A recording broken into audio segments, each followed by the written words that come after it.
Mesdames, Messieurs, bonsoir, 20h sur la RTS, le journal, voici les titres. Le président de la République à Nouakchott pour sa première visite officielle à l'extérieur du Sénégal avec son homologue Mohamed El Ghazouani. Ils ont évoqué plusieurs questions relatives au renforcement de la coopération entre deux pays liés par l'histoire et la géographie. RTS dit RTS, prochain sommet de l'OCI. Les chaînes publiques sénégalaises et gambiennes vont assurer ensemble la couverture médiatique de cet événement qui réunit les chefs d'État et de gouvernement de l'organisation de la conférence islamique, partenariat noué ce jeudi à Dakar. La production de pastèques à Pout offre des opportunités commerciales en dehors du Sénégal. Les entreprises ont eu le bon flair et exploitent des dizaines d'hectares, une culture de rente qui se pratique toute l'année malgré les difficultés d'accès à l'eau, au financement. C'est le sujet de la rubrique économie de ce jeudi.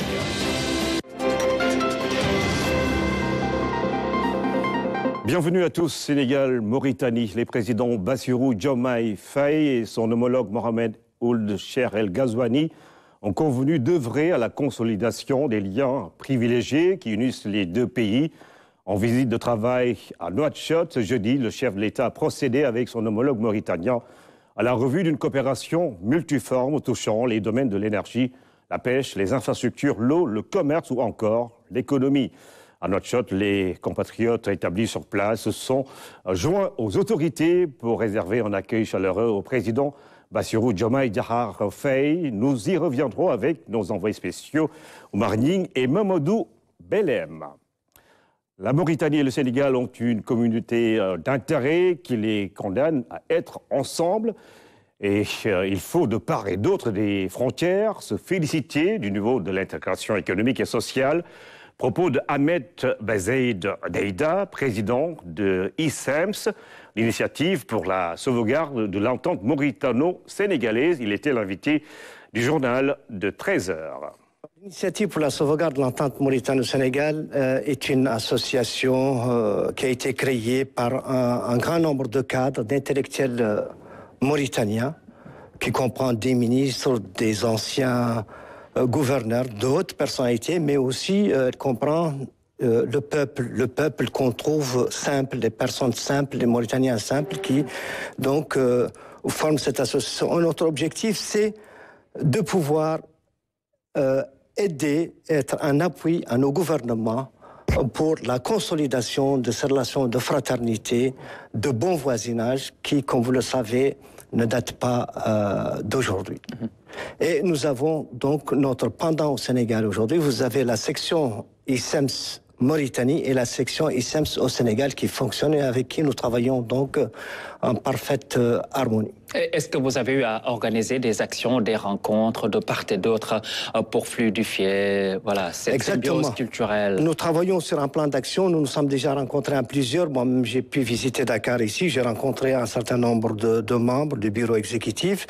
La présidente du SEM section Sénégal est venue à Mauritanie et nous sommes en train de mettre en place un programme de travail pour justement montrer à nos populations tous ces éléments historiques, fraternels, économiques, et j'en passe, qui lient nos pays depuis des millénaires et des millénaires. Vous savez, en chaque Sénégalais, il y a une part d'un Mauritanien. En chaque Mauritanien, il y a une part d'un Sénégalais. Et ce sont deux pays qui ont cette particularité d'être tellement imbriqués qu'on n'arrive plus à différencier l'un de l'autre. Et donc, cette histoire commune fait que nous devons la préserver, nous devons la consolider et nous devons donc appuyer nos gouvernements dans cette voie et les encourager dans cette voie. Il y a un mot qui est actuellement à la mode, peut-être lanceur d'alerte. Nous sommes des lanceurs d'alerte pour voir ce qui ne va pas, pour dire non. Ça ne va pas, il faut corriger ça. Ou bien si les ennemis de nos pays entreprennent, et comme vous le savez, l'histoire est là, des fausses informations ou des contre-vérités, nous sommes là pour dire non, c'est pas vrai. Ouais, pour rétablir. Rétablir la vérité. C'est ça effectivement le rôle, et c'est ça qui va consolider justement ces relations.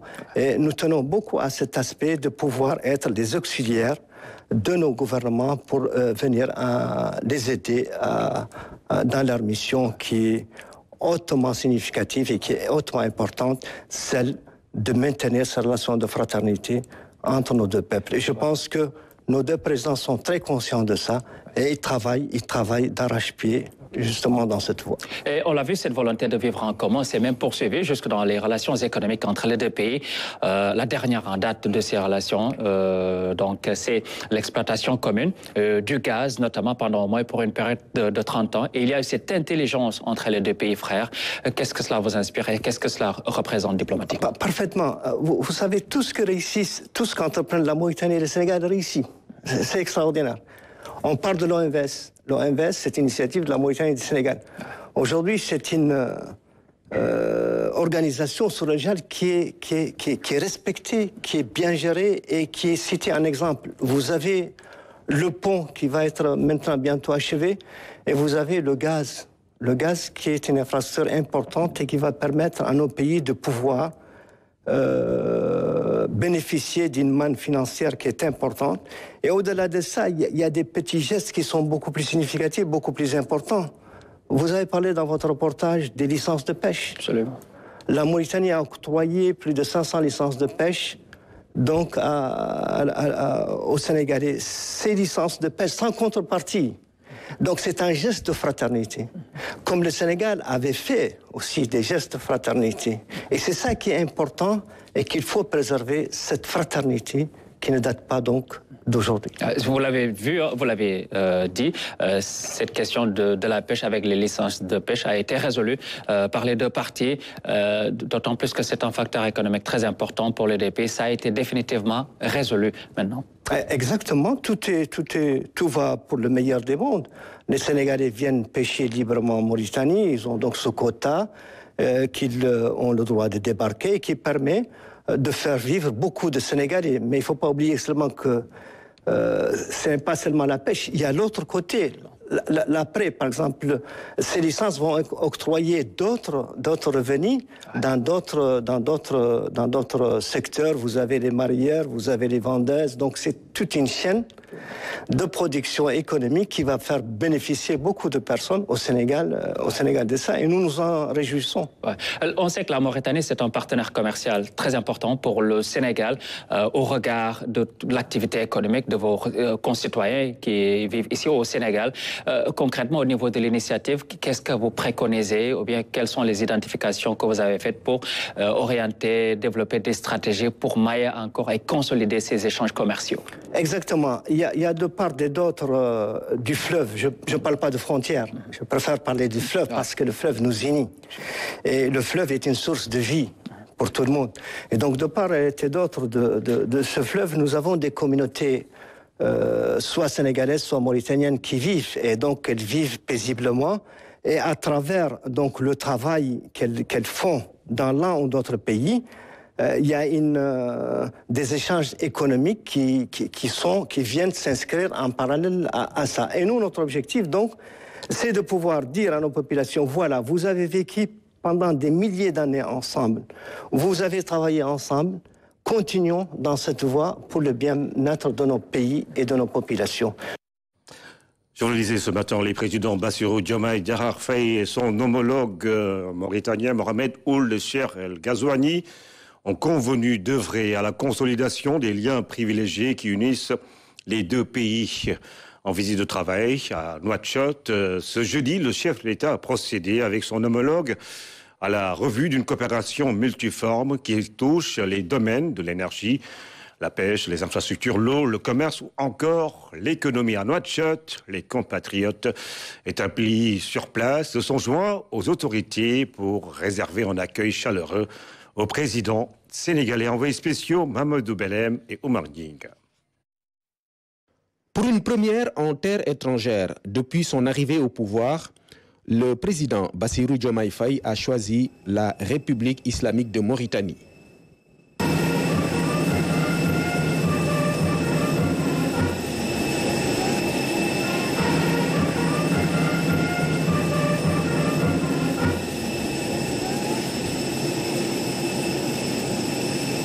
À son arrivée à Nouakchott, le chef de l'État a été accueilli par son homologue, le président Mohamed Ould Cheikh El Ghazouani.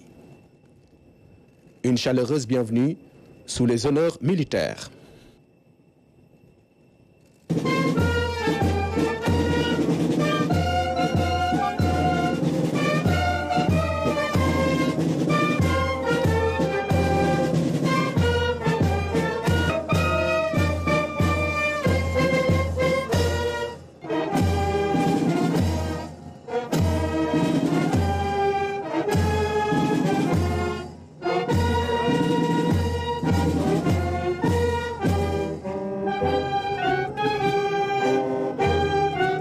Le choix de la République islamique de Mauritanie est à inscrire dans la continuité du renforcement des liens historiques de bon voisinage et de brassage socio-culturel entre les deux pays. À l'aéroport international de Nouakchott, le président mauritanien a mobilisé le gouvernement pour réserver un accueil chaleureux à son hôte. Président en exercice de l'Union africaine, le président Mohamed Ould Cheikh El Ghazouani incarne l'idéal panafricain. C'est pourquoi des diplomates accrédités étaient à l'accueil du président Bassirou Diomaye Faye à Nouakchott. Le chef de l'État et son homologue mauritanien ont eu un premier entretien au pavillon présidentiel. Un second tête-à-tête aura lieu au palais présidentiel de la République islamique de Mauritanie. À Nouakchott, la communauté sénégalaise établie sur place n'a pas manqué d'exprimer sa joie.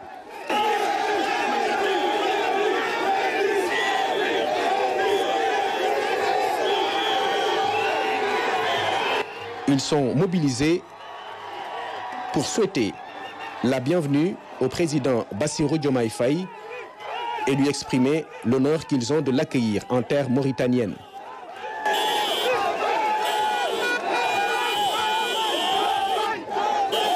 Le partenariat stratégique entre le Sénégal et la Mauritanie est marqué par le gisement partagé du champ gazier Grand Tortue Arméim, dont l'exploitation prochaine est très attendue par les deux pays. La coopération touche également les domaines des infrastructures et du transport, marqués par l'exécution des travaux du pont de Rosso devant relier les deux villes jumelles. La coopération dans le domaine de la pêche n'est pas en reste. Les deux pays sont liés par plusieurs accords visant à faciliter l'activité des pêcheurs pour la satisfaction de la demande nationale. Au cours de leur entretien, les deux présidents ont donc abordé les grands dossiers essentiellement liés à la coopération bilatérale.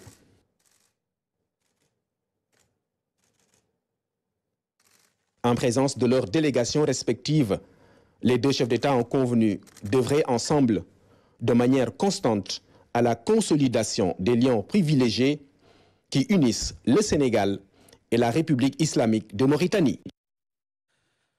Sur un autre aspect de ce partenariat, le Sénégal importe chaque année près de 60% de ses besoins en moutons de Tabaski depuis la Mauritanie. La coopération entre les deux pays dans le domaine de l'élevage est multiforme. C'est Nadia Fall. La visite du chef de l'État en Mauritanie entre dans le cadre de la diplomatie de bon voisinage. Elle intervient 2 mois avant la célébration de la fête de la Tabaski. Dans le cadre de la coopération, le Sénégal importe annuellement près de 60% de ses besoins en moutons de sacrifice depuis la Mauritanie. L'année dernière, 140 770 têtes ont quitté la Mauritanie et sont entrées au Sénégal à partir des postes frontaliers de Kidira, Bakel, Diawaha, Rosso, Medina Ndiadbé, Aérelao, Thillé-Boubacar et Matam. Le Sénégal et la Mauritanie, 2 pays qui partagent également des expériences dans le domaine de la santé animale, de la transhumance, de la commercialisation du bétail, de la lutte contre les maladies transfrontalières, la lutte contre la grippe aviaire qui apparaît de temps à autre à cause de la migration des oiseaux d'autres continents. La coopération entre la Mauritanie et le Sénégal est exemplaire. Des 2 parties, les populations sont bien intégrées et ont tissé de solides relations. Les liens entre le Sénégal et la Mauritanie sont séculaires et multiformes. En témoigne le mariage entre la reine Ndiembet Mbodj du Waalo et l'émir du Trarza dans la seconde moitié du 19e siècle. Une union qui scellait déjà à l'époque les bases d'une coopération bilatérale dynamique. Voici à ce sujet le Diawrigne Amadou Bakao Diaw, historien. Il était l'invité du magazine Le Point, c'était le 7 mars dernier. Ndiembet, qui a remplacé sa mère comme reine, 1833-1820, donc 13 ans après, Ndiembet, le 18 juin, a été épousé par Mohamed El Habib, l'émir du Trarza. Donc, Ndiembet a hérité l'héritière. Dont le père s'est battu avec sa mère. Voilà. Ndiembet, héritière de sa mère, Sey Molé, s'est marié avec Mohamed El Habib, héritier de celui qui s'est battu contre sa mère. Alors, quand ils ont fait ce mariage à Dagana, qui a été un mariage très célèbre, parce qu'on a dit que pour demander la main de Ndiembet, il y a eu 99 princes mours qui sont venus à Dagana. Et pour sa dot, l'émir du Trarza a donné partout 100 esclaves, 100 chameaux, 100 bœufs, 100 ânes, 100 partout. C'est ça la dot. Et dès qu'il y a eu le mariage, les Français, ils ont dit que ce mariage, il faut que ça soit rompu. Parce qu'ils ne peuvent pas accepter que le Trarza et le Waalo puissent faire une coalition et contrôler le fleuve, le delta du fleuve. Ouais. Et qu'est-ce qu'ils ont fait? Ils ont monté une expédition, ils ont brûlé tous les villages du Waalo, à partir de Gama jusqu'à Bokal. Dagana, tout, ils ont tout brûlé. Les Français. Ils ont brûlé à coups de canon. Parce qu'ils remontaient le fleuve, c'est très simple. Ouais. Ils avaient des canonnières, ils remontaient le fleuve, à hauteur d'un village, ils le brûlent. C'est pas très héroïque, mais c'est très facile pour eux. Oui. Ils ont un enfant, Elingebet. Ouais. Ils ont eu un enfant, Elingebet, que nous appelons Elingebet, que les Maures appellent Eliwoul de Mohamed El Habib. Nous, on lui donne, toujours de façon matrilinéaire, on l'appelle Ngebet. Et il va être un link. Voilà, il va être un link. Et Elingebet va être aussi confronté à une autre tragédie. Ouais. Son grand frère, qui est un Maure blanc, quand il a été tué, lui, il devait succéder à son grand frère. Mais il avait aussi 7 autres frères d'une autre maman. Son blanc. Ouais. Alors, les 7 autres frères ont contesté sa prise de pouvoir en tant qu'il était Kauri, il était métis. Ouais. Sa mère était négresse. Alors, qu'est-ce qu'il a fait? Il a appelé des contingents militaires de Waalo, de sa famille maternelle, qui sont venus à son secours, et il a tué tous ses frères. Et il a pris le pouvoir pendant 13 ans. Il était émir du Trarza. Ouais, il était émir du Trarza, et son fils, Ahmed Saloum, émir du Trarza. C'est pourquoi je dis que... C'est des relations Sénégal-Mauritanie, c'est des relations très anciennes. À la limite, je dis que la Linguère Ndiembet est plus mauritanienne que sénégalaise. Ouais. Parce que la Linguère Ndiembet, son époux est Mohamed El Habib, émir du Trarza. Elle est mère d'un émir du Trarza, Mohamed El Ndiembet. En même temps aussi, elle est grand-mère aussi d'un autre émir du Trarza. Donc, et actuellement, la famille de l'émirat du Trarza, qui sont mes cousins, sont des Maures, qui sont en Mauritanie. Et ce qui est très intéressant, vous allez là-bas, vous allez trouver des Maures, des Mauresques, toutes blanches. Quand vous les appelez, comment vous appelez, ils disent Ndete Yalla. Ils s'appellent Ndete Yalla. Ou bien ils s'appellent Ndiembet. Et ils tiennent, malgré qu'ils sont des Maures, ils tiennent le prénom Maure. Et quand vous voyez aujourd'hui que ces deux pays-là ont beaucoup de choses en commun, aujourd'hui, quand on prend le pétrole, c'est puis GTA que les deux pays partagent ensemble, le gaz et tout ça. Vous dites que les jalons étaient posés depuis très longtemps. On a 800 km de frontières. On a la plus longue frontière avec la Mauritanie. Deuxième élément, la ressource la plus importante des prochaines années, contrairement à ce que les gens croient que c'est le pétrole, non, ce n'est pas le pétrole, c'est l'eau. L'eau va devenir très rare avec le réchauffement climatique. Et on partage l'eau avec la Mauritanie. Troisième élément, mais on partage le gaz avec la Mauritanie. Et on partage aussi... Il y a ce fameux pont qui est en Ensuite, on partage aussi les ressources halieutiques. Et il y a une continuité humaine entre nos deux peuples. Absolument. Et maintenant, ce que le président Macky Sall a réussi, et mon rêve, c'est que quand le pont de Rosso, qui va s'achever sous peu de temps, que le président Macky Sall puisse être l'invité d'honneur quand on va inaugurer ce pont qu'il a réussi, que nous, on a tellement rêvé qu'il puisse, en tant qu'invité d'honneur, puisse venir à Rosso lors de l'inauguration. Et ce pont, qu'on puisse lui donner le nom de Elingebet. Qui a été un pont. Mais lui, en lui-même, il est un pont. Parce que ce pont, nous, du côté sénégalais, on pourra mettre une pancarte, mettre pont Elingebet Fall. Le nom sénégalais. Non, parce que nous, les émirs du Trarza, on leur donne le nom Fall. Ouais. Elingebet Fall. Ouais. De l'autre côté, les Maures vont mettre pont Émir Trarza, Eli, Would Mohamed Habib, Would Amar, Would Mokhtar. Et là, c'est la même personne. Mais qui est un pont, qui est un métis. Sénégal-Mauritanie, deux pays liés par l'histoire et la géographie. Donc, nous reviendrons sur les autres aspects de cette visite du président de la République, Bassirou Diomaye Diakhar Faye, à Nouakchott avec nos envoyés spéciaux. Autre aspect de l'actualité, la RTS et la DRTS qui vont travailler en étroite collaboration pour la couverture du 14e sommet de l'Organisation de la coopération islamique, OCI, qui s'ouvre le 29 avril prochain en Gambie. Cet événement qui a pour objectif de propager et défendre l'islam vers la participation de plusieurs pays musulmans. Une équipe de la RTS se rendra en Gambie pour appuyer la DRTS en termes techniques et logistiques. Cette rencontre vient renforcer le partenariat déjà solide qui existe entre la RTS et la DRTS. En prélude au sommet de l'OCI qui se tiendra les 4 et 5 mai prochains, c'est acté. Les équipes des deux chaînes de télévision vont travailler en étroite collaboration pour la réussite de l'événement.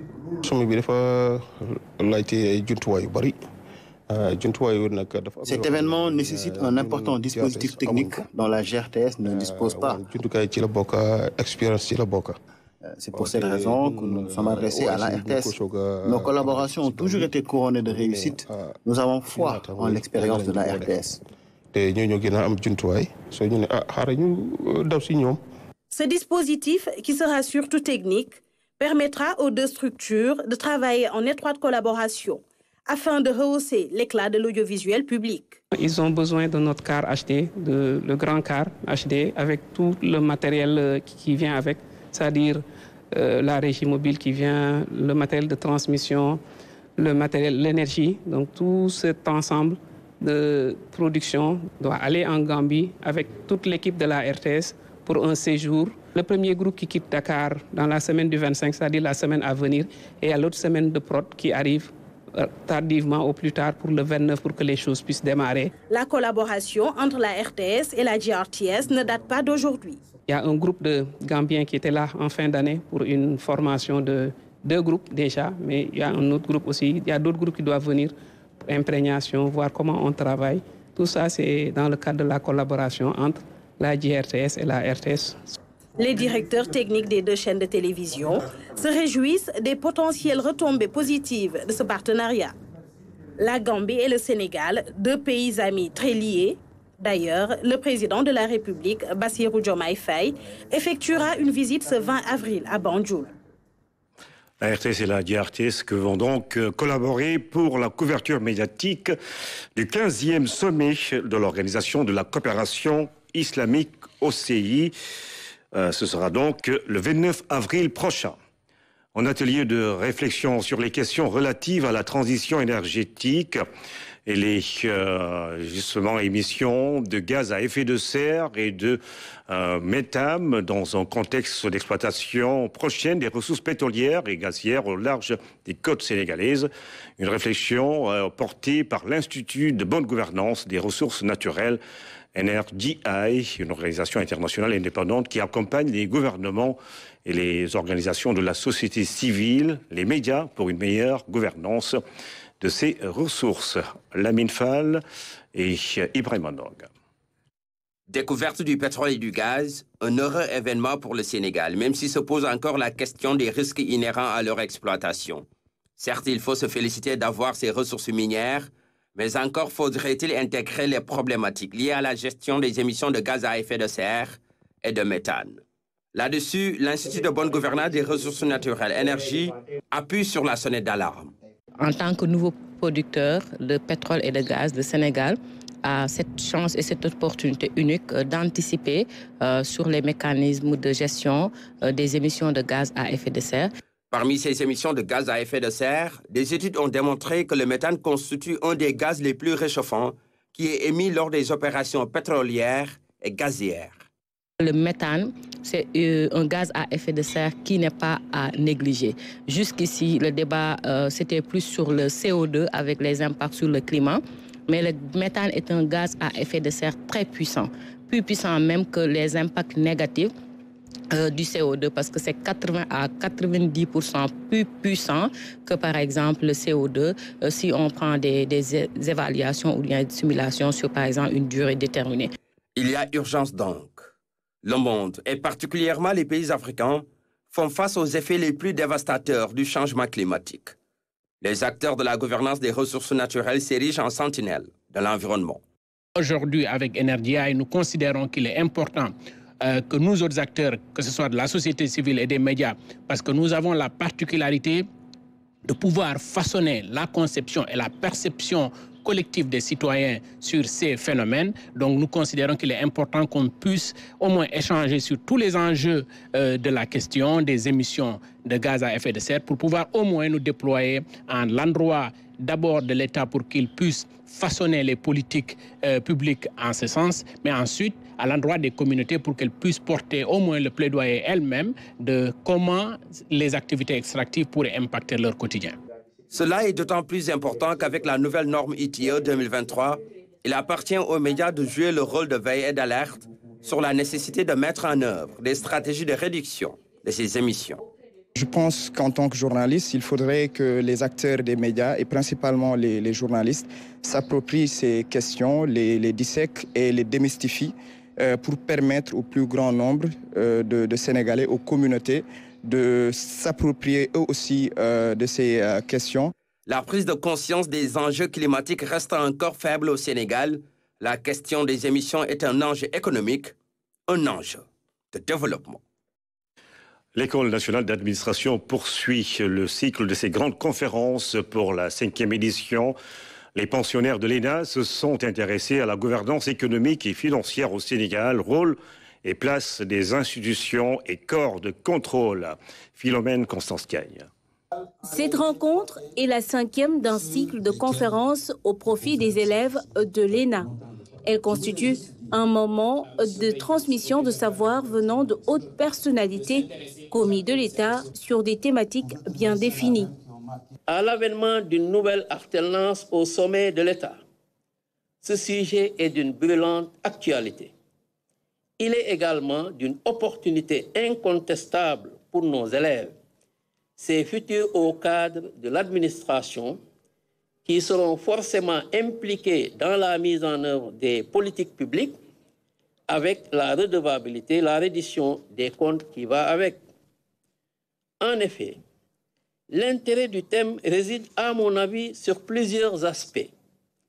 La compréhension des concepts, la connaissance objective de la situation de la gouvernance économique et financière, au-delà de tous les commérages qu'on organise autour, et le rôle et la responsabilité que les divers organes de contrôle, chacun en ce qui le concerne, peuvent jouer dans le cadre de la promotion de la bonne gouvernance au sein de l'État. Le concept de bonne gouvernance et de contrôle, un élément que maîtrise Abdoubam Gueye, rejoint par ses pairs, le doyen a partagé avec les énards son expérience et son expertise. Alors, au Sénégal, la vision globale en matière de gouvernance dans le PN, Programme national de bonne gouvernance, formule ainsi la gouvernance, c'est-à-dire que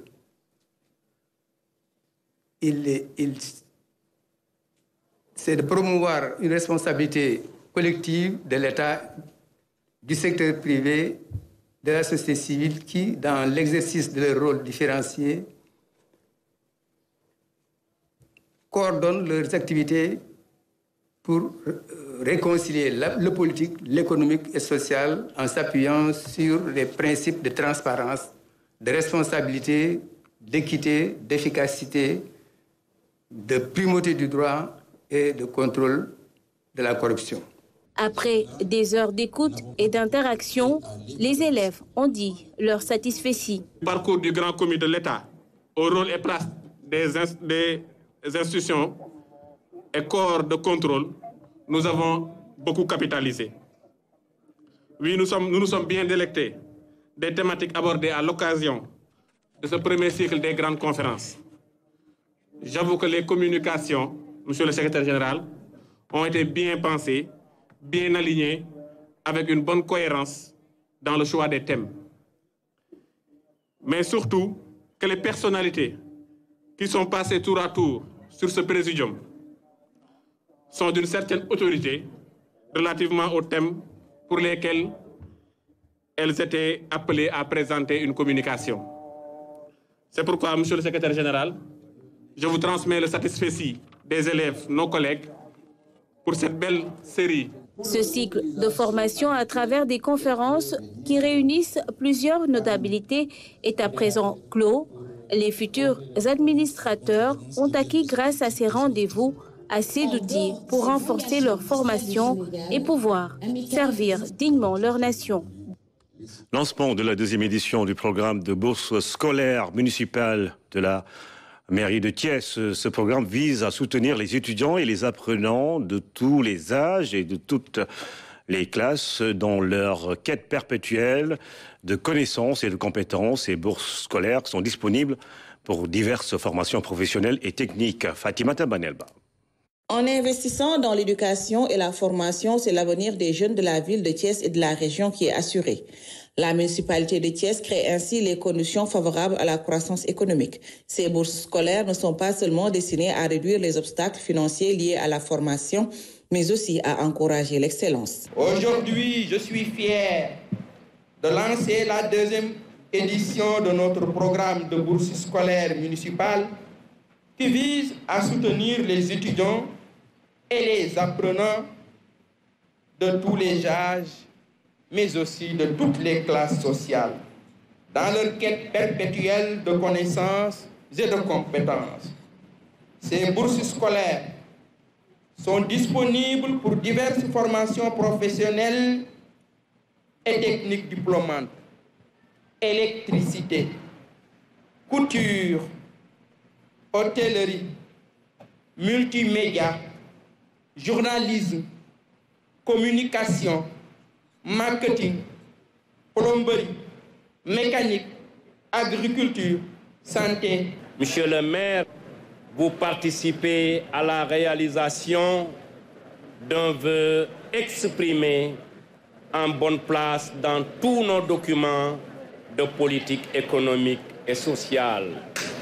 C'est l'équité et l'égalité des chances en assurant à nos concitoyens, à nos jeunes, quelle que soit leur origine, l'opportunité d'accéder à une éducation et à une formation de qualité qui leur permettent de s'épanouir et d'apporter leur contribution au développement socio-économique du Sénégal. Pour l'année académique 2022-2023, 651 bourses ont été octroyées, soit une enveloppe de près de 102 millions. Et pour cette année, 831 nouveaux bénéficiaires ont été enrôlés pour un montant de 208 millions. L'objectif étant pour Dr Babacar Diop d'étendre cette enveloppe destinée aux bourses scolaires à 500 millions d'ici la fin de son mandat. Notre objectif aussi est d'avoir une stratégie pour être en mesure d'envoyer des étudiants de Thiès à l'étranger pour qu'ils puissent poursuivre leurs études et rentrer, participer à la construction de leur pays. En investissant dans l'éducation et la formation, nous investissons dans l'avenir de nos enfants, de notre ville et de notre région. Ces bourses scolaires allouées aux jeunes de Thiès vont transformer positivement le capital humain de la région. Le bataillon de l'artillerie rend hommage à ses frères d'armes tombés sur le champ d'honneur. La fête patronale de cette unité de réserve générale a été un moment fort de retrouvailles autour de l'esprit Ninki Nanka, génie protecteur et totem des artilleurs. Moussa Mané.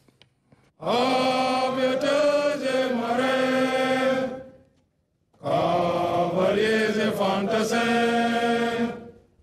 en tout temps et en tout lieu, les artilleurs sont là. Considérée comme le fleuron des armées, l'artillerie joue un rôle crucial dans le dispositif de défense du territoire. Elle se charge de la délivrance des feux qui libèrent et redonnent le moral aux troupes. De 1969, date de sa création, à nos jours, le bataillon de l'artillerie a connu plusieurs mutations. La phase la plus récente a commencé en 2022, matérialisée par la mise en place de la deuxième formation qui poursuit toujours son processus de maturation administrative, technique et opérationnelle. Cette étape se caractérise aussi par l'acquisition de nouveaux systèmes d'armes plus performants, rendant l'exécution des missions sol-sol et solaire beaucoup plus aisée. Rideau de fer aux amis, rideau de feu à l'ennemi, la foudre dans les airs, terreur et désarroi sous terre. Parmi ces nouvelles acquisitions, il y a les canons 105 LG1, armes lourdes, modernes, robustes. Elle a une portée grande et sa précision est plus accrue. Autre acquisition, le système d'armes sol-air KW2. De plus, il donne la possibilité d'effectuer des actions de conquête de la supériorité des feux contre des canons 105 de portée limitée et mortier et de désorganisation du dispositif ennemi dans une profondeur relativement proche. La meilleure innovation reste sans doute la réduction du temps de réponse, contraction des délais de mise en batterie. Ensuite, dans le cadre de la réception des capacitaires majeurs, les armées ont accordé la primauté opérationnelle à l'acquisition du système d'armes solaires QW2 de nationalité chinoise. Il s'agit d'un missile anti-aérien de très basse altitude capable de cibler les vecteurs agressifs avec rapidité et efficacité. S'agissant des ressources humaines, les effectifs ont sensiblement augmenté. De plus, de nouvelles compétences sont prévues pour autonomiser davantage le bataillon. Cependant, le succès et la performance du bataillon de l'artillerie reposent sur les principes fondamentaux qui caractérisent les armées. La discipline, le respect scrupuleux du règlement et l'exécution parfaite des instructions, la rigueur, le dynamisme dans l'action, la polyvalence, cette faculté à effectuer plusieurs tâches différentes mais complémentaires, le professionnalisme, la maîtrise parfaite de son métier combinée à une ouverture d'esprit et l'efficacité, l'atteinte des objectifs fixés en privilégiant l'économie des moyens caractérise l'artilleur. Pour le Ninkinanka 2024, pour le Ninkinanka 2024, Initialement organisé en une seule journée, le commandement a opté cette année pour une semaine d'activité intense. Pour clore la cérémonie officielle, les artilleurs ont fait une démonstration de l'appui-feu avec ces nouvelles acquisitions. Cet exercice est suivi d'un défilé d'abord des troupes à pied, ensuite des engins motorisés. La forte chaleur qui prévaut ces derniers jours pour justement faire en sorte que certains commerces marchent, notamment ceux qui vendent les climatiseurs et les appareils de froid. En plein régime, la climatisation dans les maisons, les lieux de travail et partout, même dans les voitures, on s'active à faire fonctionner l'air conditionné au grand bonheur justement des techniciens et des commerçants. Dame Silla. Ces derniers jours, une forte chaleur s'installe dans le pays avec un thermomètre qui affiche par endroits les 40 degrés ou plus à l'ombre. Conséquence, ceux qui travaillent dans le domaine du froid et de la climatisation sont vivement sollicités. Dans cet atelier de froid automobile, par exemple, c'est le grand rush. En cette période-là, ce n'est pas du tout facile parce qu'avec les clients, vous connaissez le comportement des Sénégalais, ils attendent toujours au dernier moment. Ils attendent jusqu'à cette période-là où la chaleur, il fait extrêmement chaud pour venir faire les réparations. Le matin, on prend des engagements des autres voitures pour le terminer dans la journée. Il fait très chaud actuellement. Et moi, je ne supporte pas la chaleur. Donc c'est pour cela que je suis venue pour réparer. Avec les embouteillages, c'est difficile. Quand tu t'arrêtes, la voiture, ça chauffe à l'intérieur avec le soleil. C'est pour cela que je suis venue pour réparer, pour pouvoir fermer les vitrines et refroidir un peu quand il fait chaud. Les réparateurs de réfrigérateurs et de climatiseurs sont également très convoités en cette période de forte canicule. Pris d'assaut par les clients, ils travaillent sans répit. Quand la chaleur vient, j'ai beaucoup de sollicitations. Parce que c'est du travail, il faut respecter le travail. C'est pour ça que je travaille jusqu'à présent. Des ventilateurs sont aussi exposés dans différentes artères de la capitale, idem dans les ateliers de réparation. Avec la chaleur, les clients nous envahissent. Ils nous amènent leurs ventilateurs pour qu'on les répare. Nous travaillons d'arrache-pied pour satisfaire la clientèle.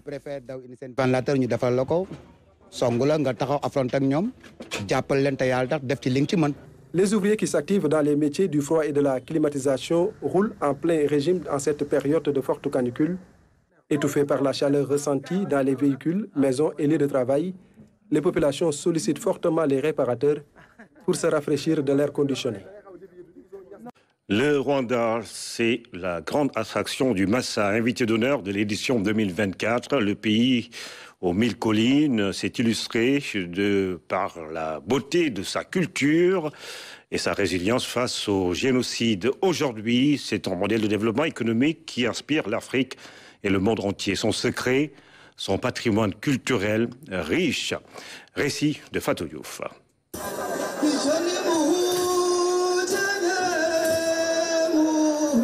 Le ballet national du Rwanda, un ensemble artistique d'une virtuosité remarquable. À travers cette danse et ses sonorités, il transmet l'essence de la culture rwandaise.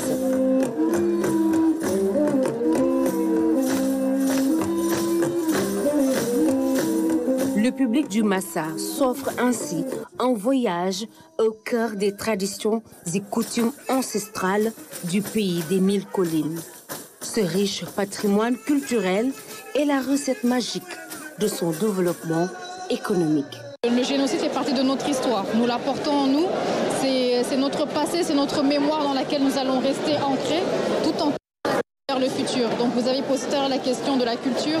La culture permet de nous réconcilier les uns avec les autres, de retourner à nos sources de qui nous sommes en tant que Rwandais, avant toutes les divisions ethniques qu'il y ait pu avoir.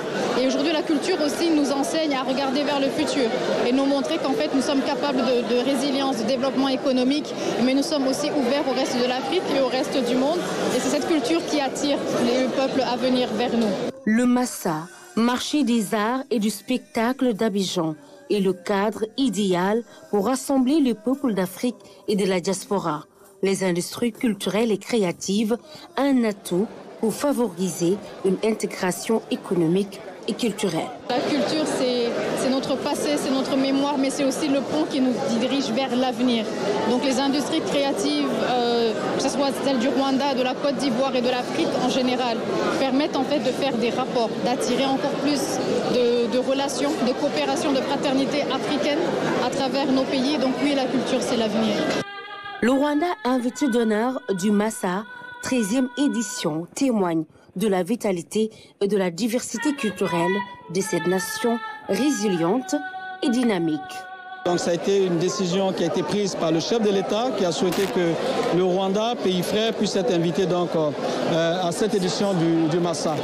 Mais au-delà des relations donc, diplomatiques, il faut retenir que le Rwanda a un modèle de développement culturel qui peut inspirer d'autres pays africains. Il était donc important que le Massa soit ce cadre qui permet donc au Rwanda de venir et de partager cette expérience avec la Côte d'Ivoire, mais aussi avec l'Afrique, puisque vous savez que nous avons beaucoup de pays africains qui sont aujourd'hui présent ici. À travers les différentes facettes de sa culture, le Rwanda inspire le continent et reste un modèle éclatant du dialogue des peuples et du rayonnement économique en Afrique. Prise en charge des malades atteints d'AVC, l'hôpital Fann offre plus que des soins aux personnes victimes d'accidents vasculaires cérébraux. Avec la construction de la maison des accompagnants, l'établissement de santé assure l'hébergement pour ceux qui viennent de loin. Des séances d'éducation thérapeutique ou nutritionnelle, entre autres activités, leur sont proposées. Fantabachi. Améliorer les conditions de séjour des accompagnants des patients hospitalisés au service de neurologie de l'hôpital Fann, c'est la vocation de cette maison des accompagnants. Un cadre chaleureux qui offre des commodités adaptées aux besoins de ses bénéficiaires.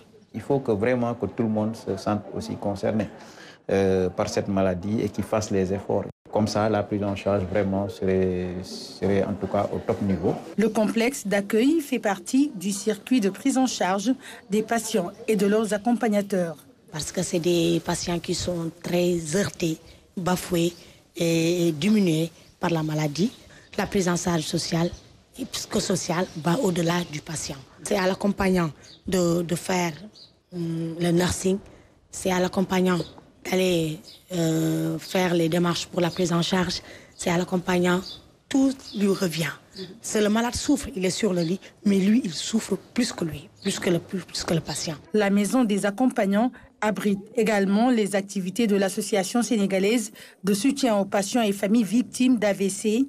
On parle aux accompagnants d'éviter de manger trop gras, trop salé ou trop sucré. On fait aussi des activités d'éducation aussi thérapeutiques.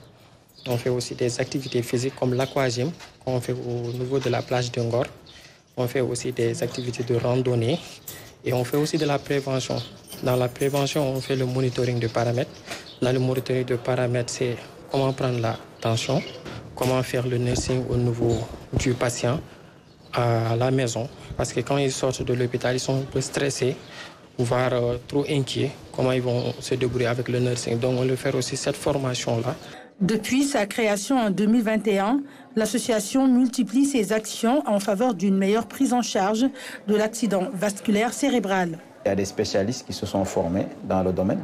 En plus d'être des neurologues, sont également ce qu'on appelle chez nous des neurovasculaires. Bon, il y en a un à Thiès, il y en a 2 à 3 à Dakar et un neuroréanimateur. De nombreux acquis sont enregistrés, mais il reste du chemin à faire. On est très peu nombreux sur maintenant 18 millions d'habitants. C'est un vrai problème. Les neurovasculaires, encore moins. Il reste encore des choses à faire pour combler ce gap-là et voilà, et avoir des neurologues normalement dans chaque région. Il doit y avoir quand même un service de neurologie à mon avis. Le principal défi de l'association reste aujourd'hui l'organisation de la filière neurovasculaire. C'est des maladies qui doivent avoir un circuit de prise en charge bien déterminé, bien ficelé. Dans les grands pays, il y a eu des plans AVC quinquennal pour faire non seulement la prévention, pour faire la sensibilisation sur la maladie, quand elle survient, comment la reconnaître. Et ça, c'est hyper important. C'est ça qui donne le maximum de chance aux malades pour que vraiment qu'ils puissent déjà éviter le décès, mais également qu'ils puissent éviter des grosses séquelles. Le mois d'avril est souvent consacré à la sensibilisation et à la conscientisation du public. Et l'objectif pour l'association sénégalaise de soutien aux patients et familles des victimes d'AVC est d'aider à la prévention de l'accident vasculaire cérébral.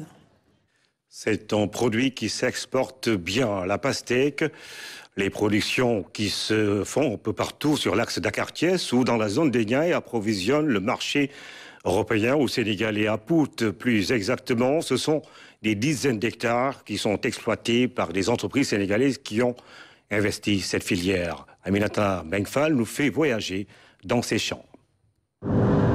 Pout, une localité située à une 50aine de kilomètres de Dakar.